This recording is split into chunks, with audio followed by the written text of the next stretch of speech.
अरावली विरासत जन अभियान ने आज सुप्रीम कोर्ट द्वारा लगाई गई अंतरिम रोक का स्वागत किया। अभियान के पदाधिकारियों ने खुशी जाहिर करते हुए लड्डू बांटे। उन्होंने कहा कि विशेषज्ञ समितियों का ये तय करना कि अरावली का हिस्सा क्या है और क्या नहीं गंभीर चिंता का विषय है। अरावली को पूर्ण संरक्षण और बचाव की आवश्यकता है। आपको बता दें कि अभियान ने सुप्रीम कोर्ट से निर्देश देने की मांग की है कि चारों राज्यों में फैली पूरी अरावली श्रृंखला का स्वतंत्र और संचयी सामाजिक एवं पर्यावरणीय प्रभाव अध्ययन कराया जाए। इसके साथ ही हरियाणा, राजस्थान और गुजरात के 37 अरावली जिलों में भी सभी प्रकार के खनन पर रोक लगाने और शेष हिस्सों को पारिस्थितिक रूप से संवेदनशील क्षेत्र घोषित करने की भी अपील की गई है।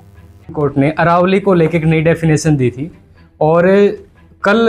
सुनवाई हुई है सुप्रीम कोर्ट में और उस पर माननीय सुप्रीम कोर्ट ने अपनी ही उस डेफिनेशन पर अंतरिम रोक लगा दी है और इस अंतरिम रोक का अरावली विरासत जन अभियान की तरफ से हम लोग स्वागत करते हैं। लेकिन चिंता का विषय ये है कि ये जो विशेषज्ञ समितियाँ जो ये तय करती हैं, ये रिसर्च करती हैं कि कौन सा अरावली का हिस्सा है कौन सा नहीं है, ये बड़ी चिंता का विषय है। इसको परिभाषित करने की आवश्यकता मुझे नहीं लगता है कि है और इसका पूर्ण संरक्षण और इसका पूरी तरह से बचाव हमें लगता है कि अरावली का होना चाहिए। अरावली विरासत जन अभियान लगातार इस पर आंदोलनरत है पूरे देश में और ये हम इसको एक फौरी तौर पर जीत के तौर पे ले रहे हैं। हम इसको पूर्ण जीत नहीं मान रहे हैं आंदोलन की। हम लोग लगातार जो 38-39 अरावली जिले हैं 4 राज्यों में, उनमें अलग अलग तरह से जागरूकता अभियान हमारे जारी रहेंगे और हमारी मांग ये रहेगी कि एक तो इस तरह की कोई भी डेफिनेशन जब तय की जाए, इस तरह का कोई भी निर्णय जब लिया जाए तो उस क्षेत्र के प्रभावित जितने भी लोग हैं, जितने भी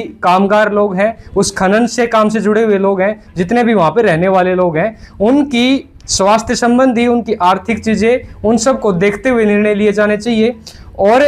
मेरे क्षेत्र को लेके मेरी मांग ये है कि तोशाम और दादरी में, भिवानी और दादरी में जो खनन होता है, उन खनन की वजह से अब तक जितने भी पीड़ित परिवार हैं, मैं अनेकों ऐसे परिवारों को जानता हूं जिनको टीबी, दमा, अलग अलग समस्याएं हैं, जिनके घरों में दरारें हैं, उनको उचित मुआवजा मिलना चाहिए। उनको स्वास्थ्य की जो समस्याएं हुई हैं उनकी जिम्मेदारी कौन लेगा, ये जिम्मेदारी भी जिस दिन खनन का टेंडर दिया जाए उस दिन ये तय करना चाहिए।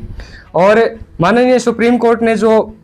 इस पर रोक लगाई है ये स्वागत योग्य है, लेकिन हमारी अरावली विरासत जन अभियान के तौर पर एक ही मांग है कि पूरे अरावली क्षेत्र को पूरी तरह से विशेष पारिस्थितिक क्षेत्र के अंतर्गत घोषित करके इसको संरक्षित करने का काम किया जाए।